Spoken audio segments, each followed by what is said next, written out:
Hello, everybody, and welcome to my YouTube channel.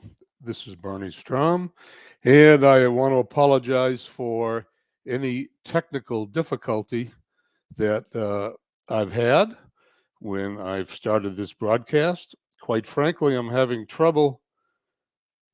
I'm having trouble with my YouTube channel, and I cannot, for some reason, find this broadcast on my channel, and I don't know what's going on, and I'm stalling to see if I can get a hold of it. Let's see, there we go. All right, see that I'm on here now, and let me see if I can do something about this. Please bear with me as I try to figure out what we're doing here.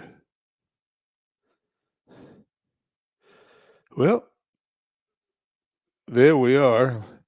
I don't see that I have. Okay, I'm on. I don't know how I did it, but I figured it out. So, fortunately, there's only 007 and myself and Dwayne Martz checking in. Hello, everybody. I'm sorry for the technical difficulty we've had here, but we had a little technical difficulty with YouTube, and I'm loading the program right now. And hopefully, if everybody can hear me, we'll have a game.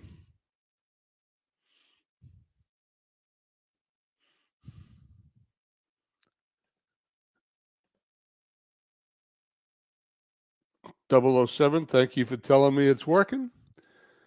We're loading the game, and now I'm going to welcome everybody to my YouTube channel. Thanks for tuning in. Yesterday, today, is the 10th day I haven't been on, and the reason for that is I've had a cold and I haven't felt well, but I'm back and ready to go. I'm a little nasally, so I apologize for my voice, but we're going to get going. I'm feeling good, Dwayne. Thank you for asking.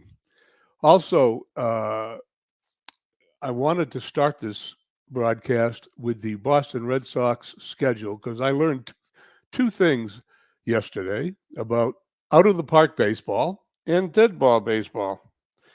The first thing I learned was that there were several ties in 1914 in dead ball. That would make sense because teams didn't travel as conveniently as they travel today and didn't play as often as they play today, and they would play in the afternoon.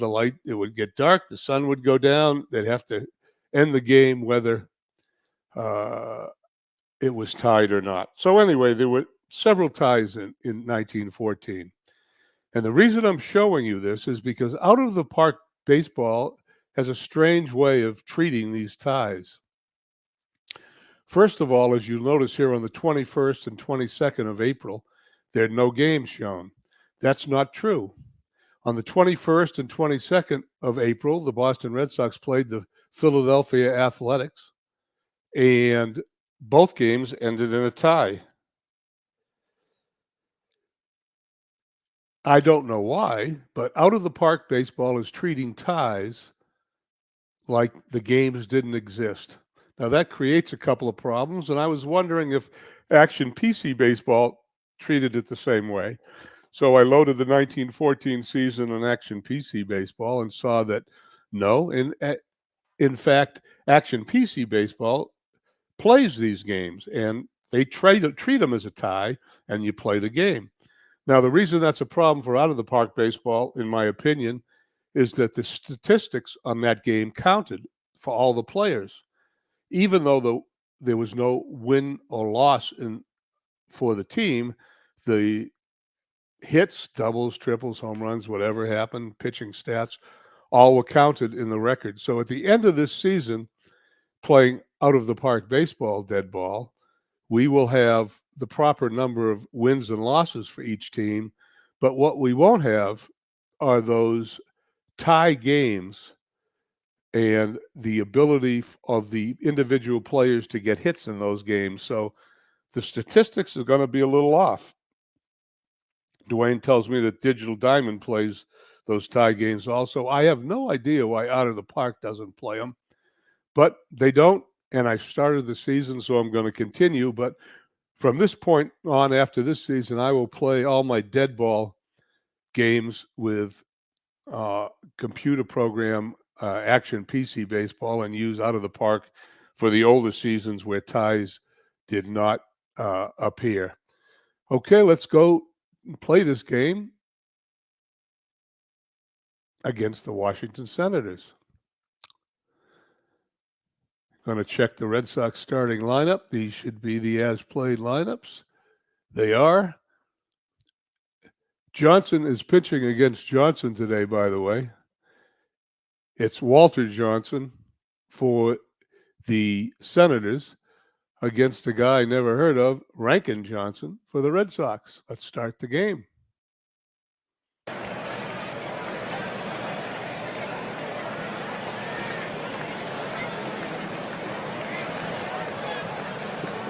Turn the sound down a little bit here. Okay, here we go. Let's go over the Red Sox lineup here in Griffith Stadium in Washington, D.C. For the Red Sox, Harry Hooper is in right field batting first. Clyde Engel at first base, batting second. Tris Speaker in center, batting third. Duffy Lewis in left, batting fifth. Hal Janvrin playing third base, batting fifth. Steve Yerkes at second, batting sixth. Everett Scott at short, batting seventh. Katie catching and batting eighth. And the aforementioned Rankin Johnson pitching and batting ninth. In the infield for the Senators, you have Eddie Foster at third, George McBride at short, Ray Morgan at second, the famous Chick Gandil at first base, and the famous Howie Shanks in left field, Clyde Milan in center, Danny Muller in right, Eddie Ainsmith catching, and one of the greatest pitchers that ever lived, Walter Johnson pitching. Legends checks in. Thank you for checking in on the channel. I'm glad you missed the early screw up here. We had trouble with YouTube, but we finally got the game going. Walter Johnson looking at the catcher Ainsmith, gets the sign. Here's his pitch to Hooper. Welcome, folks, to opening day at Griffith Stadium. Shut that up. Today, the Senators will face the Red Sox. The second place Red Sox have a 4-2 record. The last place Senators own a 1-5 record. He struck him out. Head-to-head Boston has won 3 of 3 from Washington. The temperature is 55 degrees. Under partly cloudy skies. The wind's blowing left to right at 10 miles per hour. The first pitch is coming up. Taking the mound for the Senators will be Walter Johnson. The sidewinder is 1-0 with a 3.18 ERA. I'm going to wait till that stops. Striking out 5 in 17 innings pitched. Harry Hooper, the leadoff hitter, steps in. He's hitting .227. With no home runs and no runs batted in. Ainsmith flashes the sign. The pitch. Swing and a miss at a curveball for strike 3. So anyway, I use the voice when I play offline. I forgot to turn it back off again before I started. It goes with the morning. That's what happens when you take 10 days off from streaming. Okay, Johnson looks in, gets the sign. Engel stares out at Johnson. Here's the pitch.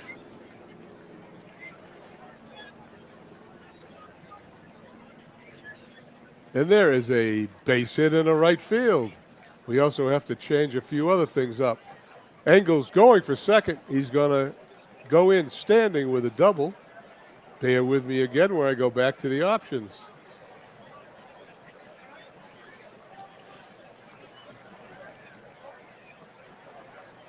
I don't know how that happened. We'll go there.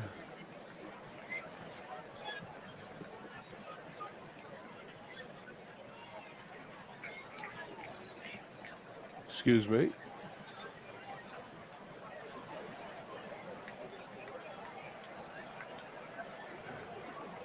Let's try that out. I guess I wasn't ready. Well, I'm ready now. Okay, Johnson looks in. Facing Tris Speaker, batting .280 on the season. Johnson winds. He fires. Line drive into right field. That's going to drop for a hit. And Speaker's on first. 1 out. Runners on first and third. I need to make one more adjustment. I'm embarrassed by all this, so I apologize.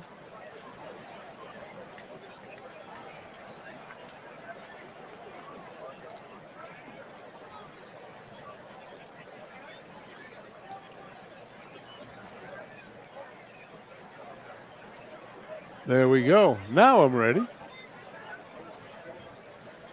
Without any further ado, Johnson is facing Duffy Lewis, batting .320 on the season here early in April. Here's Johnson's pitch. He hits a fly ball to right field. And he's got it for the out. The runner does not try to score. That was a good throw by Muller into the infield. Still 2 runners on, 2 outs. Hal Jarvin stepping in. 0 for 1 on the early season. Johnson winds and fires. Here's the 1-0 pitch. Fly ball. It's in the gap. It's bounding up against the wall. 1 run scores. Tris Speaker's rounding third. He's going to come in to score. I think. Here's the throw. He's out. They got him at the plate. What a relay throw, and that's it for the Red Sox. The Red Sox lead 1-0 after a half inning. Great play by the second baseman who took the relay throw from Milan in center field. And as we go to the bottom of the first, the Red Sox lead 1-0. You're right. You got to love live streaming when things don't go right. They usually go right, but they're not going right today. Here in the bottom of the second inning, bottom of the first inning, we'll go over the Senators lineups. Danny Muller, right field, batting first. Eddie Foster at third, batting second. Clyde Milan batting third and center. He made that great throw to the relay cutoff man who threw home to get Speaker at the plate. Chick Gandil batting fourth at first base. Ray Morgan at second, batting fifth. Howie Shanks in left field, batting sixth. Ain Smith catching, batting seventh. Batting eighth, George McBride and Walter Johnson pitching and batting ninth. In the infield, Janvrin at third, Scott at short, Yerkes at second, Engel at first. Lewis, Speaker, and Hoop are probably the best Red Sox outfield in the history of their team, playing left to right in the outfield. Chick Cady catching. And my favorite pitcher, Rankin Johnson, who I never heard of, is on the mound. Here we go. Johnson looks in at Muller. Here's the pitch. He lays down a bunt. The pitcher's got it. He's going to throw to first. He's going to be safe. It's a base hit as Muller singles on a bunt to the pitcher here in the bottom of the first inning. Runner on first, Muller. Eddie Foster at the plate, batting .304 for the Senators. Johnson this season. Let's take a look at his stats. This is his first start of the year. Okay, Johnson gets the sign from Cady. He winds. Here's the pitch. It's popped up to the first baseman, and he is out. He's got it. 2 bunts in a row as we start the bottom of the first, but the second bunt did not work.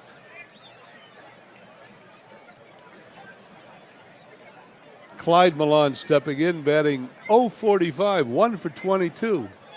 That's a dead ball average. Johnson gets his sign. Here's the pitch. And he hits the fly ball to left field.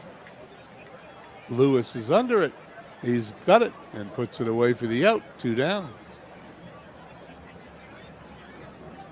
Chick Gendel of the White Sox scandal fame stepping in. He is 7 for 26 on this season, batting .269. Johnson checks Muller at first. Here's the pitch.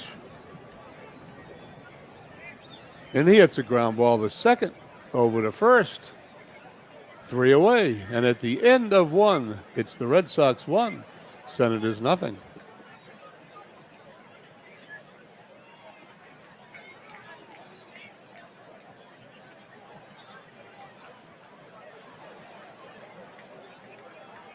As we go to the top of the second inning, we'll have Yerke, Scott, and Katie up for the Red Sox. Walter Johnson, who I've heard of, is on the mound. Looks in, gets the sign. He pumps, he throws. Line drive into center field. That is going to drop for a base hit. Steve Yerke starts the second inning with a leadoff single. 1 runner on, Everett Scott, batting .300, coming to the plate. Johnson checks Yerke at first, has the sign. Here's the pitch.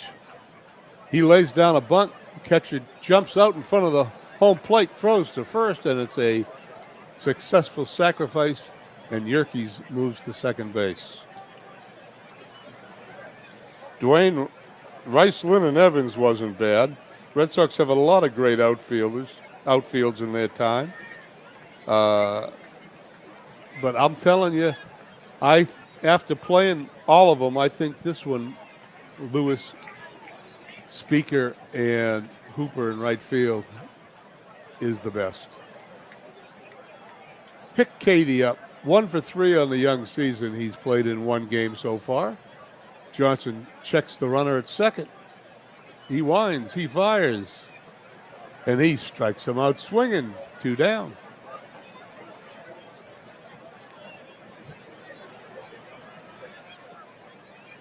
Yerke's still on second base after he was sacrificed there for the first out of the inning. Rankin Johnson stepping in, the pitcher. Walter Johnson throws.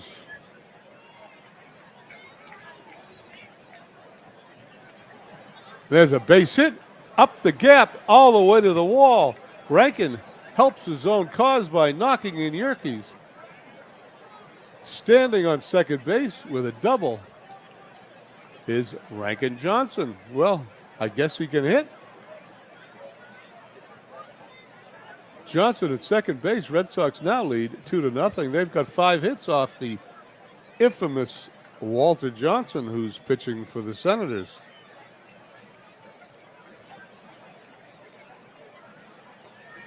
Walter Johnson today has allowed 5 hits in 1 2/3 innings. Both of the runs are earned. For the season, Johnson's allowed 20 hits in 18 innings. That's unusual. Harry Hooper's up. He's 0 for 1 on the day. Johnson checks on Johnson at second. Here's the pitch. Here's a pop-up to third. Way up there, it finally comes down to end the inning. And at the end of 1.5, Red Sox lead 2-0.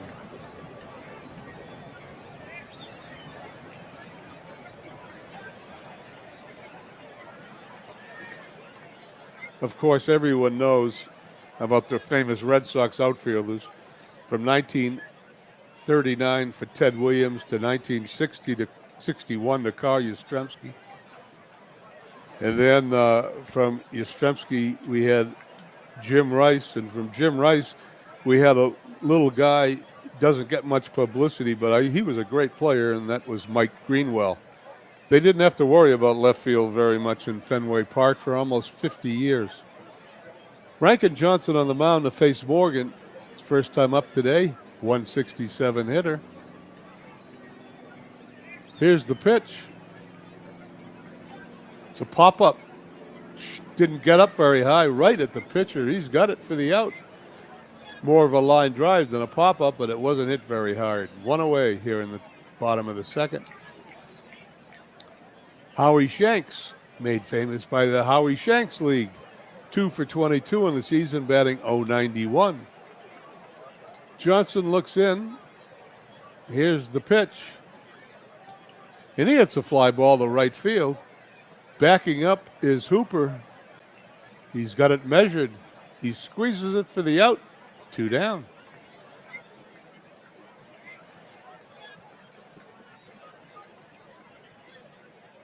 Eddie Ainsmith, the catcher, batting .300.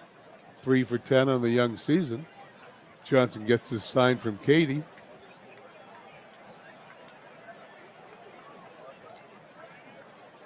He winds, he fires, and he strikes out swinging. And that's it. 3 up, 3 down for the Senators at the end of 2. Boston 2. Washington nothing. Get a little sip of water here.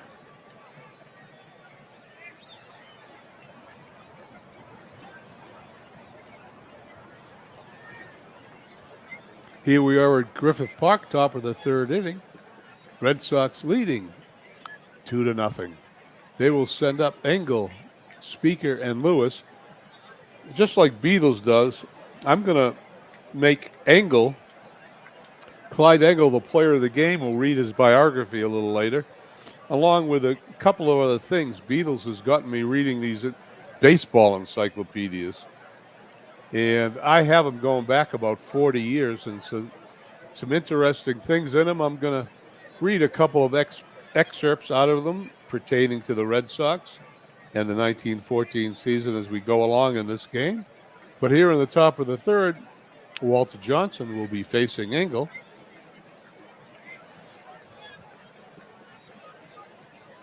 Johnson winds. He fires. Fly ball to right. Under it is Muller. Puts it away. 1 down. Johnson now facing Tris Speaker, who was thrown out of the plate in the 1st inning. He's 8 for 26. 2 home runs on the young season, batting .308. And here's the pitch by Johnson. He takes it. He goes down on a called strike 3. Speaker didn't even take the bat off his shoulder as that ball catches the inside corner of the plate. 2 up, 2 down for the Red Sox here in the top of the 3rd. Duffy Lewis stepping in, 0 for 1 today, .308 also for the season. Johnson has the sign. Here's the pitch. Ground ball to short. Up with it. Over to first. Gando puts it away for the out. And that's 3 up, 3 down here in the top of the 3rd. Sox lead 2-0.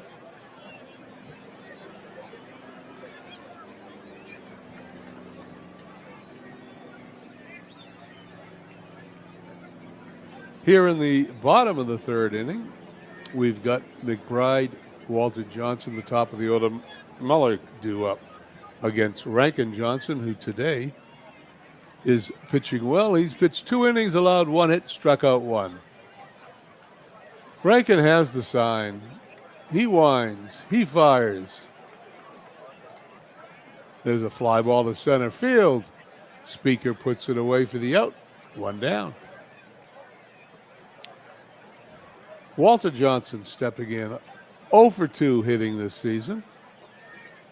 Johnson facing Johnson. Here's the pitch. And there's a fly ball to center field. Tris Speaker on his horse, moving in, puts it away. 2 up, 2 down. Tris Speaker's a busy guy there in center field here in the 3rd inning.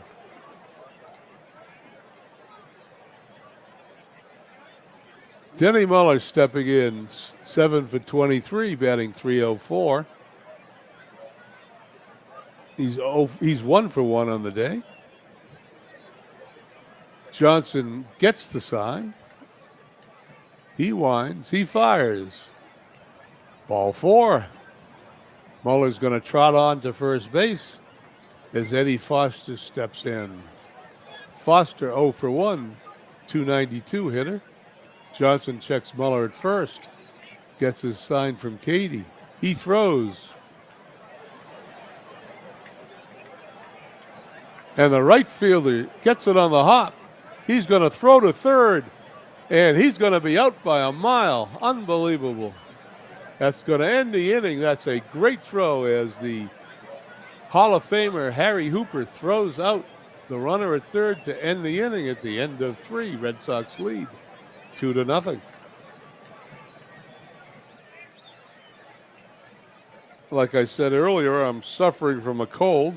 I'm going to shut the microphone off here for a second. I'll be right back.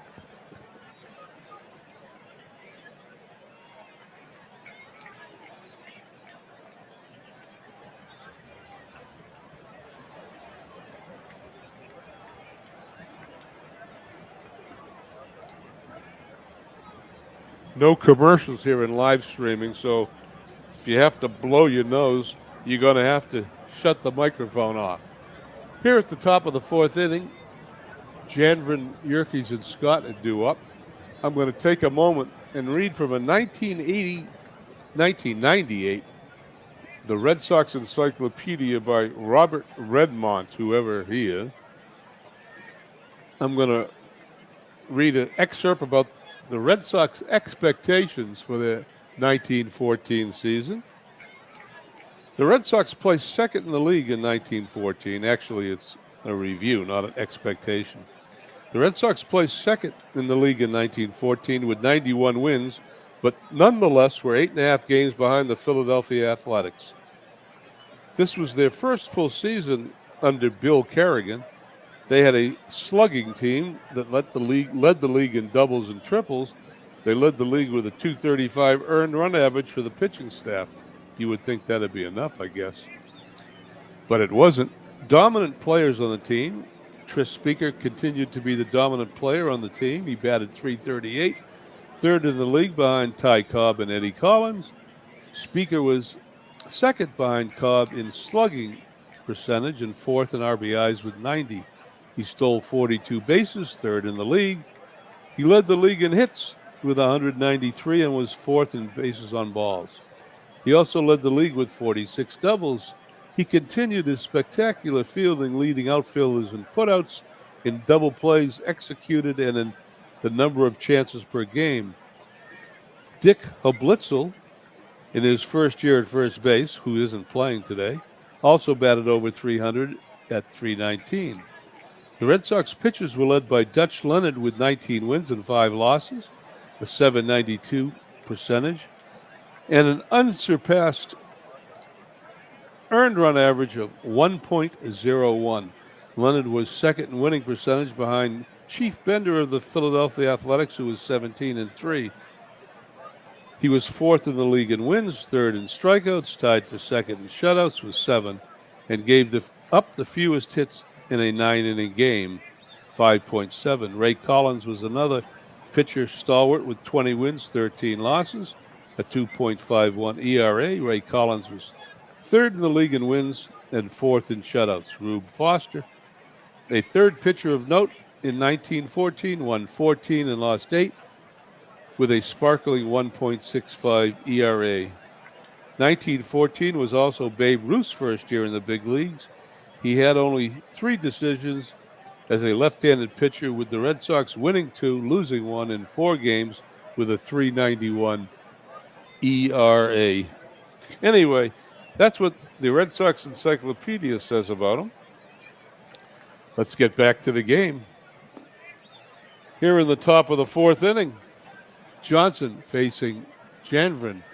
He has the sign. He winds. He fires.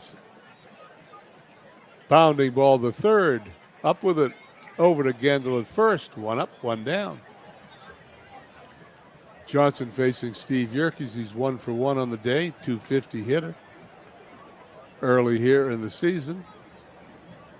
Johnson gets his sign. He pumps. He throws.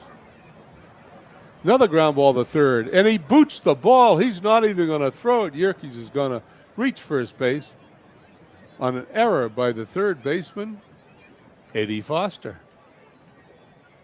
Runner on first is Steve Yerkes. Everett Scott 2 up. Yerkes takes his lead. Johnson glances over at him, gets his sign. He winds, he fires, and there is a base hit, line drive into right field. Yerkes got a slow jump on that ball. Let's see what happens.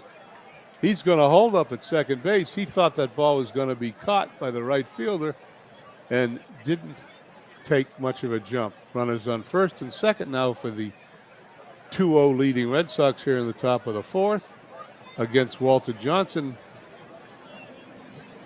Katie stepping in 0 for 1 on the day. Johnson checks the runners, gets the sign. Swing and a miss, strike 3, 2 down. As the other Johnson is about to step in with runners on first and second. Walter Johnson checks the runners.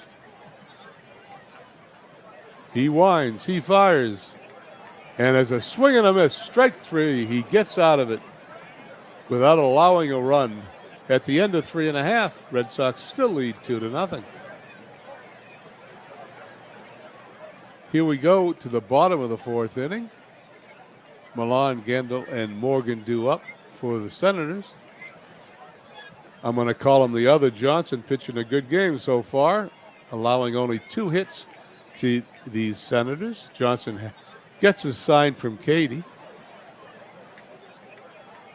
He winds, he fires, and there's a fly ball to the very busy Tris Speaker in center field. Hardly has to move. Puts it away for the out. 1 up, 1 down here in the bottom of the fourth.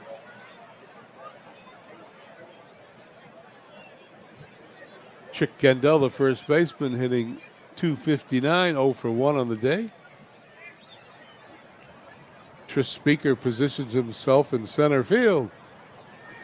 The other Johnson gets the sign. Here's the 1-1 pitch. And he hits it into left field. Coming in on it is Lewis. Puts it away for the out. 2 up and 2 down here in the bottom of the fourth. Well, the other Johnson's pitching into the fourth inning here with his shutout as he faces Ray Morgan, a 160 hitter. 0 for 1 on the day. Johnson gets his sign. He winds. Here's the 0-2 pitch. Ground ball to first base. Takes it himself. He's out. And the inning is over. 1-2-3 as Engel makes the play. At the end of 4 innings, 2-0 Boston.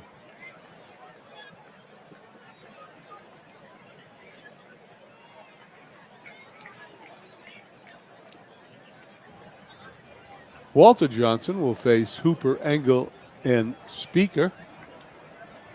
Hooper 0 for 2 on the day, 208 on the season. Walter Johnson not having a good year, particularly. He's got a 3.43 ERA for the season. In today's game, he's allowed 6 hits in 4 innings. Johnson gets his sign. Here's the pitch. There's a bounding ball to second base. Over to first. He's got him. Good play by Morgan. 1 up, 1 down. Our player of the day, Clyde Engel, who is not this time up, but his next time up. I will read a little excerpt on him, just like Beatles does. I really enjoy that, so I'm going to steal the idea from him. Nobody on, 1 away. Walter Johnson gets his sign from Ainsmith. He winds, he fires. Over the outside corner, and Engel goes down looking. 2 up, 2 down. I have to admit I'm a little rusty doing this play-by-play by taking 10 days off. It's not like I've been doing it for a long time, just over 6 months, but I'm enjoying it. It's fun. What I really enjoy is watching the games of these guys that are here checking in with me. Dwayne, 007, you got to give me where I can find your YouTube posts. I looked for it the other day. I couldn't find it. If you'd post it on here, I'd appreciate it. And of course, Legends and his fabulous MLB The Show season. Tris Speaker up, 1 for 2 on the day, 296 hitter on the season. Johnson gets his sign. He winds, he fires. Speaker, it's a little dribbler to second base. The pitcher picks it up, but he's not going to get it in time. Tris Speaker is going to be on first with an infield hit. Speaker is really fast. You're going to get him. You're going to have to make the play.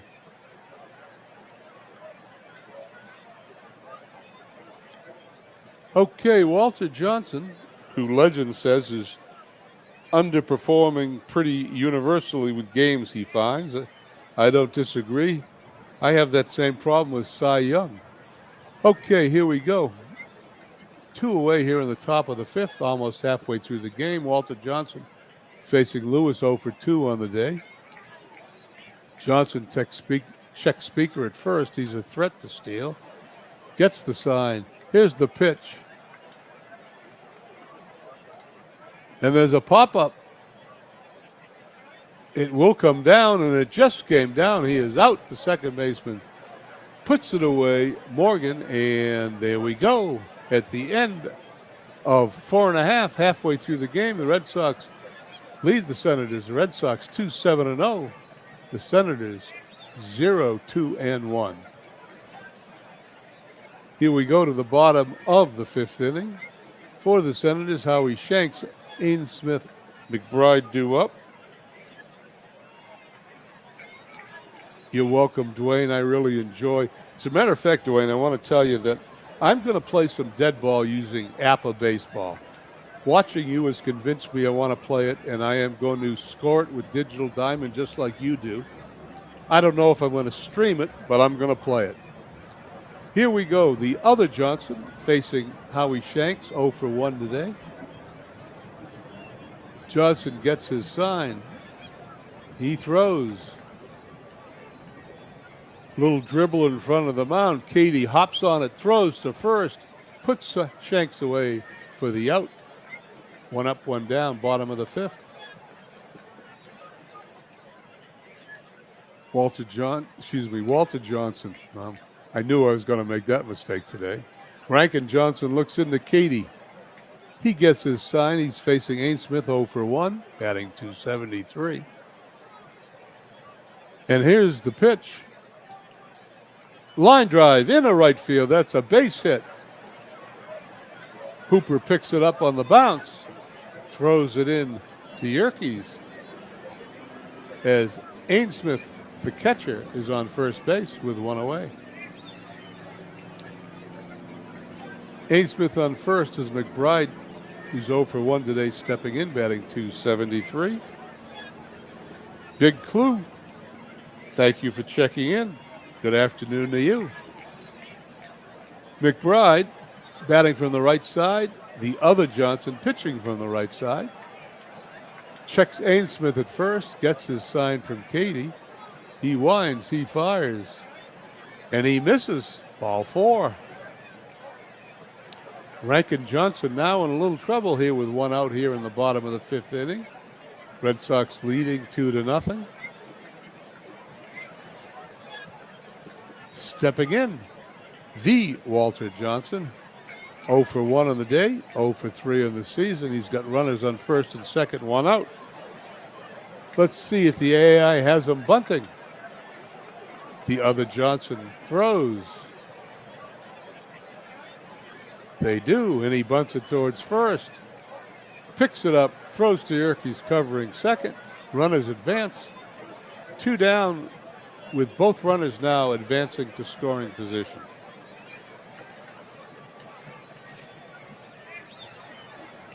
Top of the order, Muller is up. He's 1 for 1 on the day. 7 for 23 on the season. This is the first trouble the other Johnson has been in. He gets a sign from Katie. He winds. He fires. And there's a fly ball into right field. It's going to drop in. It's going to go all the way to the wall. This game is going to be tied up as Muller goes into second standing with a double. It's all tied up at 2.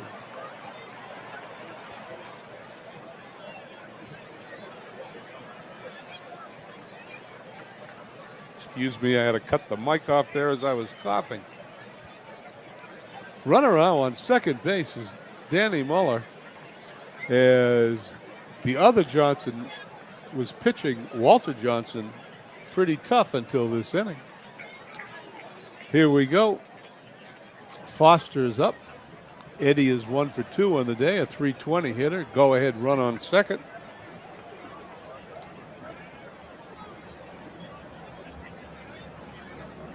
He's got the sign. He throws. And there's a fly ball to center field. The busy Tris Speaker puts it away for the out. The inning's over, but not without the Senators tying it up, and at the end of 5. It's all tied at 2. Now it's time just to take one moment and read from the complete Boston Red Sox, which is done by Derek Gentili, statistical information provided by Stats. This book's about 25 years old. It says that in 1914, and we're going to be talking about Babe Ruth here in a minute, but the Sox were not filled with optimism. This was the story I was going to read first. This was their expectations for 1914. The Sox were not filled with optimism in 1914. The Athletics were at that point too good. Carrigan set out to, Carrigan, sorry, mispronounced the name of my own catcher. Carrigan set out to rebuild the pitching staff. Second-year man Dutch Leonard and Rube Foster were inserted in the rotation. Big righty Ernie Shore was signed, and Carrigan also snagged a big lefty from the Baltimore Orioles named Babe Ruth in 1914. Big George, called Babe by his Oriole teammates, gave no indication he would become the greatest player in baseball history. He was big and threw hard, which didn't separate him from too many other prospects on every other team in the league. Anyway, that's from the complete Boston Red Sox encyclopedia that I pulled off my shelf because I was inspired by my pal, Beatles eternally. Okay, top of the inning. Janvin, Yerkes, and Scott do up for the Red Sox. Walter Johnson now has a tie game to work with. He should be pretty tough. He gets his sign. Here's the pitch, and there's a bunt down the third baseline. It's going to be, he's safe, base hit. Janvin, who is a second-string third baseman, is playing today. I'm not sure why, but we're playing as-played lineups, and he was in there, and he just got his first hit of the year on a bunt single to third. Walter Johnson checks Janvin at first as Yerkes, who's 1 for 2 on the day, steps in, hitting .240. Johnson gets his sign. There goes the runner. Here comes the throw. He is safe at second base. And the speed of Janvin is showing as the Red Sox now have the go-ahead run in scoring position.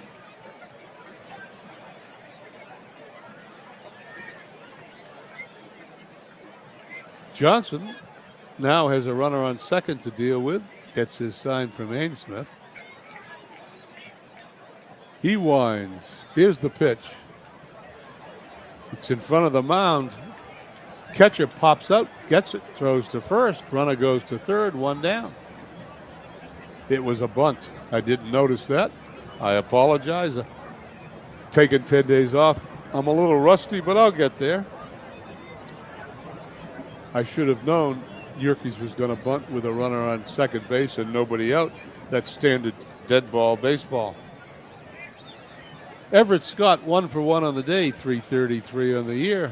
Walter Johnson getting his sign. Here's the pitch. Ground ball to first. They throw home. He is out at the plate.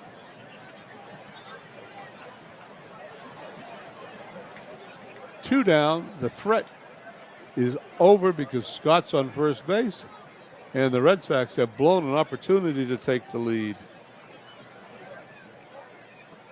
Pick Katie stepping in 0 for 2 on the day. He's the second string catcher. Kerrigan, the manager, whose name I botched earlier in the broadcast, is the full-time catcher and manager for the Red Sox.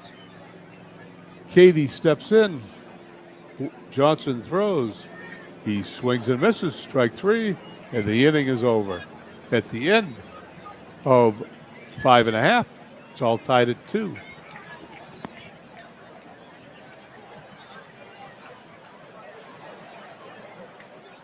Once again, I had to shut the mic off. I apologize. I guess my cold isn't quite over with.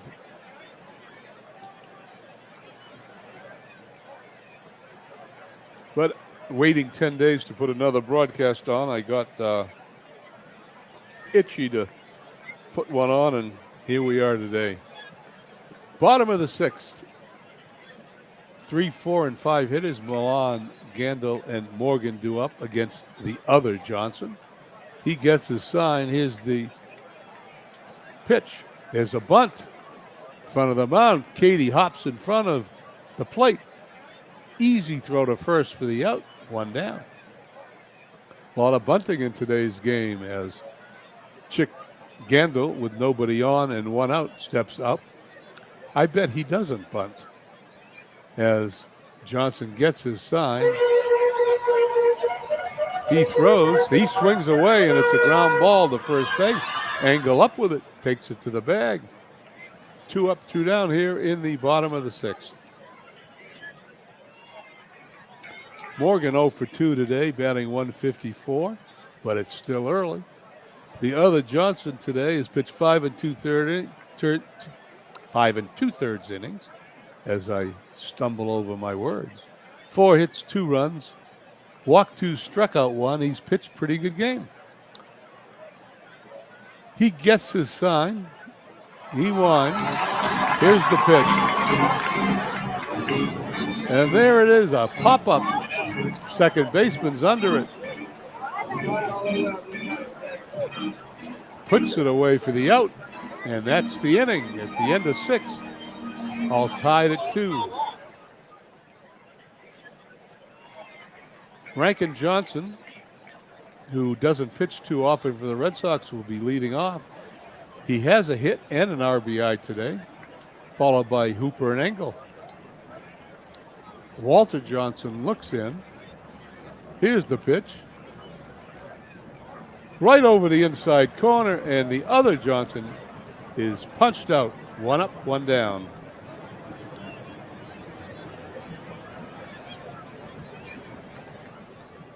Batting second, Hooper 0 for 3 on the day, an even 200 in this young season. Walter Johnson gets his sign. He winds. He throws. And there is a line drive. Fly ball, not a line drive. Sorry, that is deep. It's off the top of the wall. He just missed a home run by a couple of inches. Hooper going for third. He's going to slide, but he didn't need to. He is safe. Hooper goes into third with a triple and just missed a home run into the left field stands. And the Red Sox are in business here in the top of the 7th inning as I shut this mic off one more time.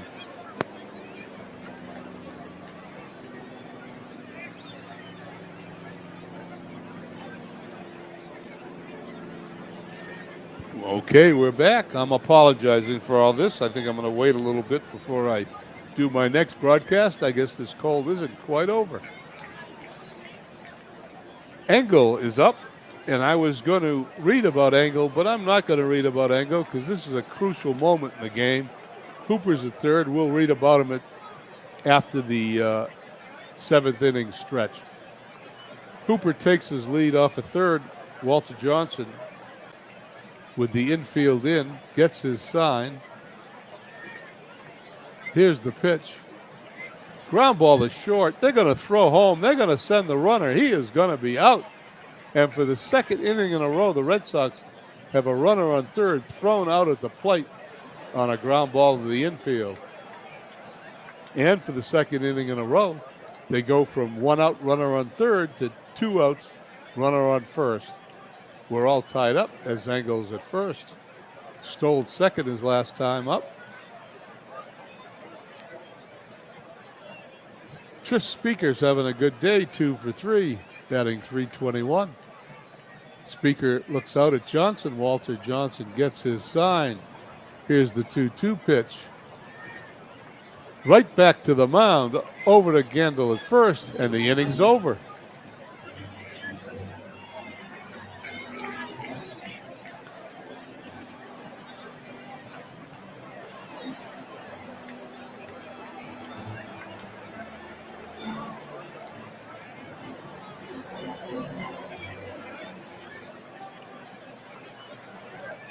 Okay, here we are at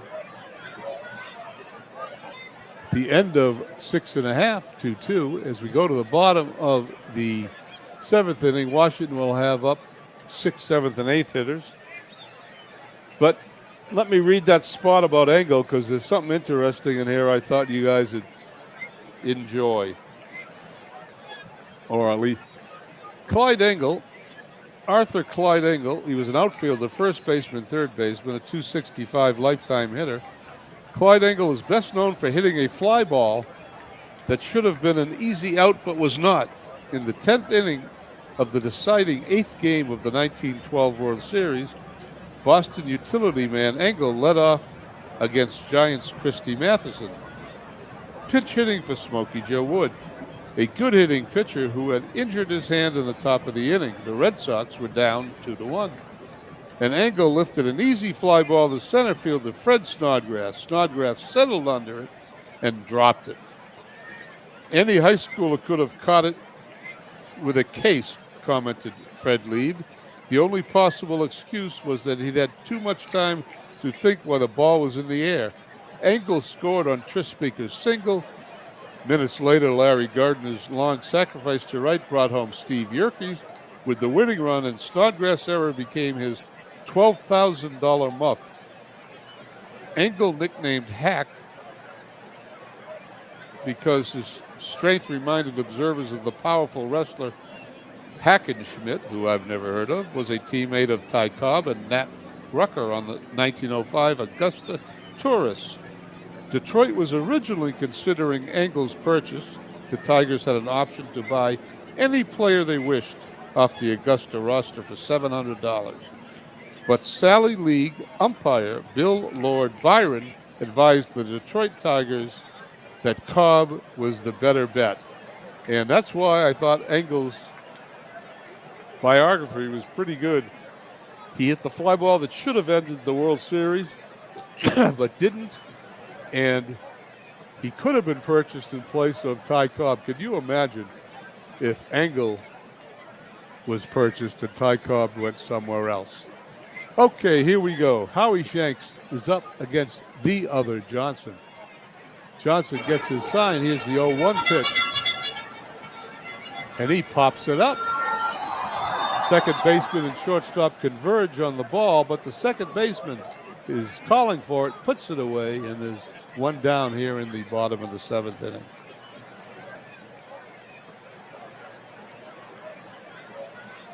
Ainsmith, the catcher, up 1 for 2 on the day, 333 on the year. Johnson's got his sign. He winds. Here's the pitch. Pounding ball to Steve Yerkes at second. Up with it. Over to first for the out as Engel squeezes that ball. 2 up, 2 down. McBride, 0 for 1, batting .273. Johnson, pitching into the 7th inning, only has allowed 4 hits and 2 runs. Here's the pitch.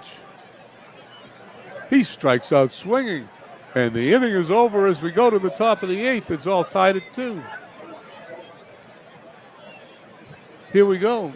The Walter Johnson takes the mound. He's pitched 7 innings, allowed 9 hits, 2 runs. Up to bat, Duffy Lewis, Janvrin, and Yerkes, 4, 5, and 6 hitters for the Red Sox. Walter Johnson looks in. He winds and fires. Bounding ball to third. Janvrin up with it. Long throw to first base. He's got him. He's out. 1 down. And that wasn't Janvrin at third. My mistake. That was the Red Sox third baseman. That was Eddie Foster at third for the Senators.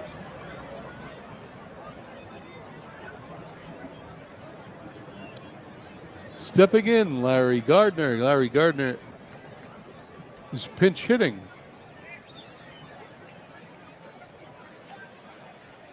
Larry Gardner this season batting .273. He is the starting third baseman. Walter Johnson gets the sign. He's throwing to Gardner. And there's a bounding ball to short. He's up with it. McBride over to Gandil for the out. And there's 2 up, 2 down for the Red Sox here in the top of the 8th. Steve Yerkes stepping in. I'm sure Gardner will go to third base when the inning starts here in the bottom of the 8th. Yerkes 1 for 2, batting .240. The Walter Johnson gets the sign. Here's the pitch. There's a fly ball into center field. That's deep. That's going to be over the head of the center fielder. He's going to chase it down all the way to the wall, and he's going to be on second base with a stand-up double. Excuse me.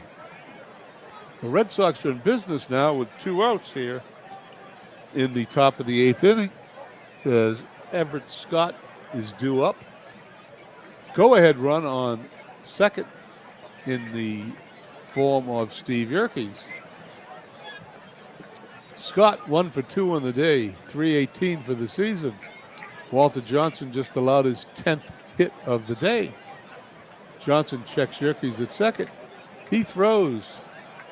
He walks him. There's now runners on first and second. He did not want to pitch to the 318 hitting Everett Johnson. He'd rather take on a pinch hitter because Les Nunemaker, who's 0 for 1 on the season, is coming in to pinch hit for Katie the catcher. Walter Johnson checks his runners. Gets his sign. He winds, he fires, and he strikes out swinging to end the inning. And although the Red Sox threaten, they do not score. And as we go to the bottom of the 8th, it's all tied at 2.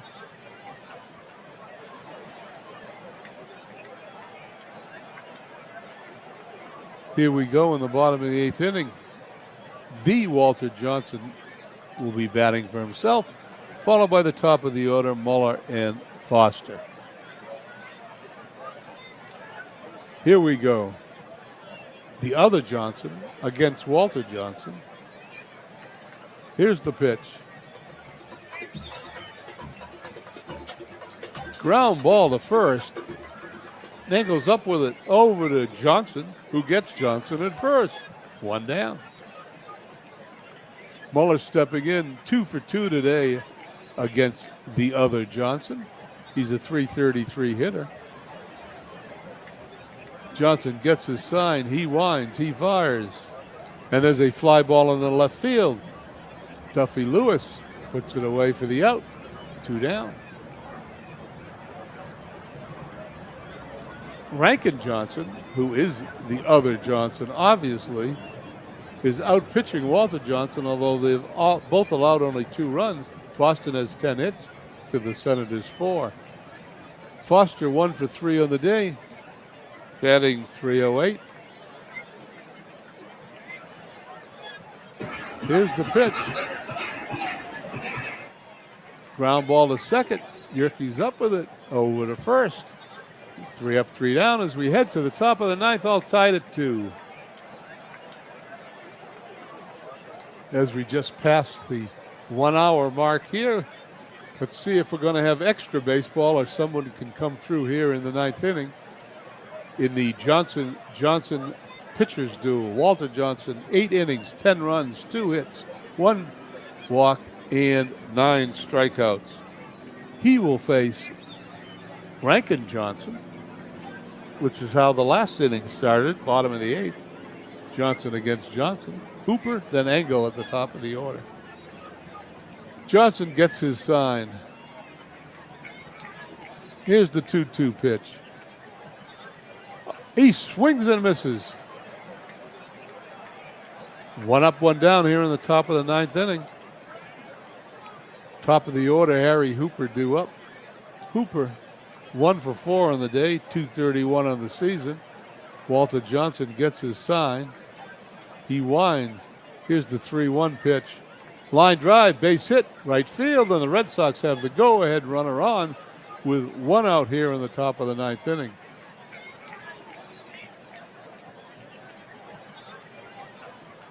Hooper takes his lead as Engel, our player of the day, steps in. Engel 1 for 4, facing Walter Johnson. Johnson gets his sign. He throws. Here's going to be a bunt. It's going to be a pop-up. The pitcher's going to get it. What a waste of an at-bat. 2 away. Hooper has to stay at first. Tris Speaker stepping in. I sure would have preferred Hooper on second with Speaker up here in the top of the 9th inning. Hooper takes his lead. Speaker taps home plate with his bat. Looks out at Johnson. Johnson gets the sign. Here's the 3-2 pitch. Fly ball.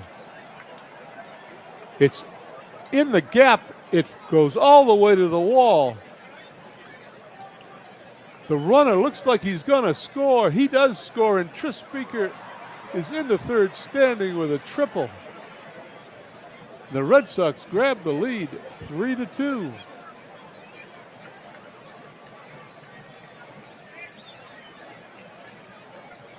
Well, they're leaving the field, so I missed something.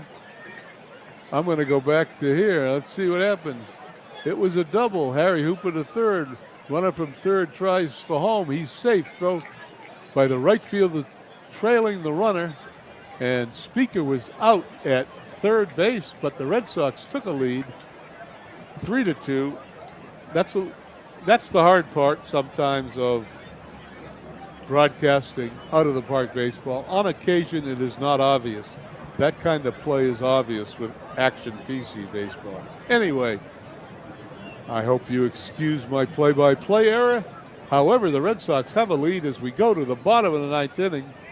The other Johnson is pitching Walter Johnson, and he is out pitching him 3-2. What a story this will make in tomorrow's paper. Rankin Johnson has pitched 8 innings, allowed 4 hits, 2 runs, walked 2, struck out 2.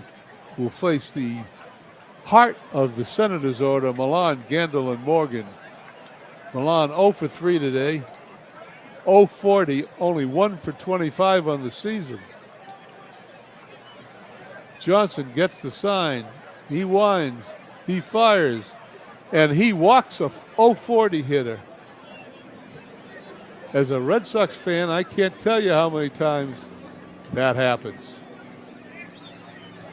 The Red Sox find a way of shooting themselves in the foot. Rankin Johnson's got to check Milan at first. Gandil 0 for 3 today, hitting .241. The Red Sox infield playing at double play depth. Johnson gets the sign. Here's the pitch. He's going to bunt it towards first. He's going to pick it up. He's going to throw to first, and he is safe at first base. Red Sox have a problem now with runners on first and second, nobody out. Ray Morgan, the second baseman, up 0 for 3 on the day with nobody out. I can't believe they're not playing the first and third baseman in, but that's what the computer's doing. Here's Johnson's pitch, and of course it's a bunt right back to the mound. He's going to throw to first. He gets Morgan. Johnson now has big problems. He's only got 2 strikeouts in the game.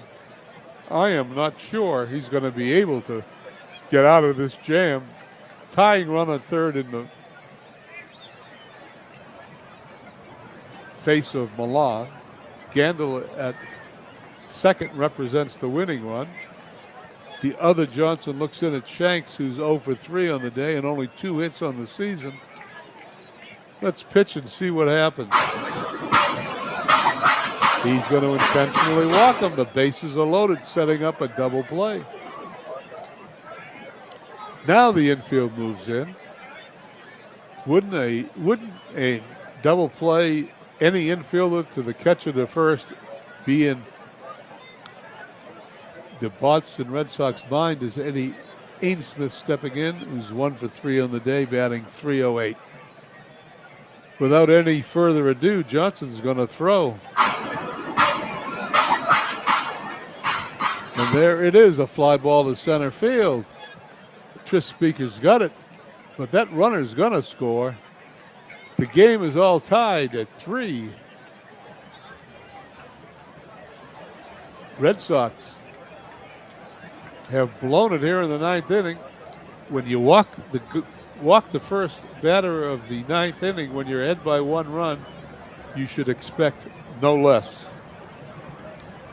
The other Johnson now facing McBride. He is still in trouble because he's got Gandil at third, 2 away.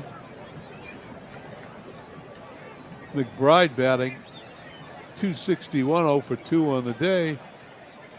Johnson gets the sign. Here's the pitch. Line drive into right field. Base hit. Runner scores, and the Senators defeat the Red Sox 4-3 here in walk-off fashion in the bottom of the 9th inning. How about that? Red Sox all set to have tomorrow's headline written, where Rankin Johnson defeats Walter Johnson, and they're going to have to reset the type as Walter Johnson wins the game 4-3 in 9 innings.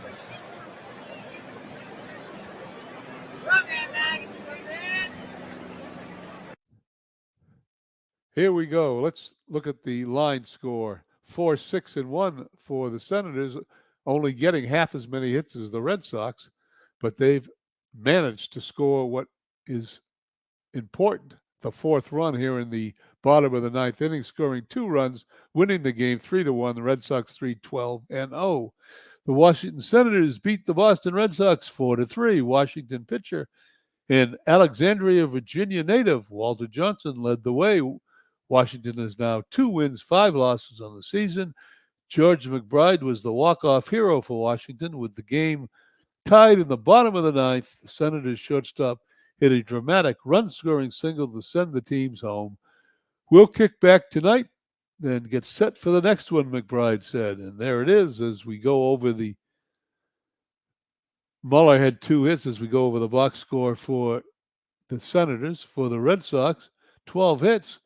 Speaker went 3 for 5, raising his average to .333. Hooper 2 for 5. Yerkes 2 for 3, who was almost the hero, who scored what would have been the winning run had the other Johnson pitched well. Okay, what have I done there? I've got to hit something here. I've got to move down. Here we go. Rankin Johnson, 8 2/3 innings, 6 runs, 6 hits, 4 runs, all of them earned, struck out 2, walked 4.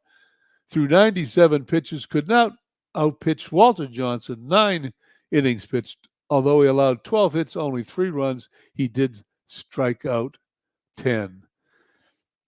Now, as we leave the game, we'll hit that button to finish today.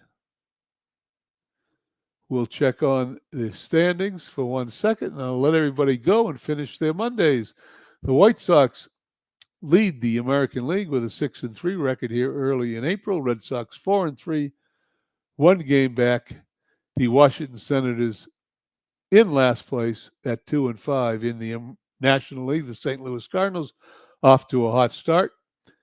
7 wins, 1 loss. They're 1.5 games ahead of the Brooklyn Robins. And that's it from Griffith Stadium here in Griffith Stadium here in Washington, D.C. You just witnessed the Washington Senators defeat the Boston Red Sox 4-3. I want to thank everybody for coming in today. I appreciate everyone who checked in and took a look at how the game was going. And hopefully we'll be on later this week with another game from 1914. Hope everyone has a wonderful day.